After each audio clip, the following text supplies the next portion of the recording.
নমস্কাৰ ছাৰ। নমস্কাৰ মোৰ মৰমৰ চলিয়াত এই চলিয়াত তহঁতক মই আজি প্ৰশ্ন কৰিম ধুনীয়াকৈ উত্তৰ দিবি দেই কিন্তু হ'ব ছাৰ, আমি ধুনীয়াকে উত্তৰ দিম। এই ভেকলা তই ধুনীয়াকে এটা কবিতা মাতি শুনো। মই নিজে নহয় কবিতা এটা পাঠ কৰিম। মোৰ কবিতাৰ নাম হৈছে ছোৱালীৰ মূৰৰ কণী।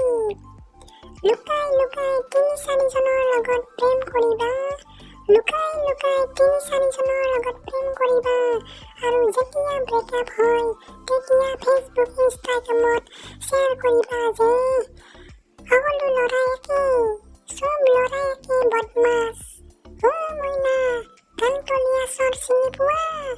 শুনা মইনা কথা এটা কওঁ, তোমাৰ বয়ফ্ৰেণ্ডে তোমাক ধোকা দিছে, সেই বুলি তুমিও কিন্তু ধোঁৱা তুলসীৰ পাত নহয়। তোমাৰ বয়ফ্ৰেণ্ডে তোমাক ধোকা দিছে, তুমিও কিন্তু ৩-৪জনৰ লগত লুকাই লুকাই প্ৰেম কৰিছা।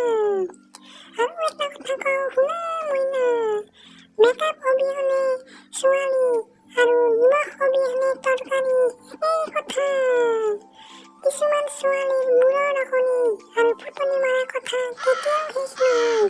কিছুমান ছোৱালীৰ মূৰৰ কণী আৰু ফিটাহি মৰা কথা কেতিয়াও শেষ নহয়।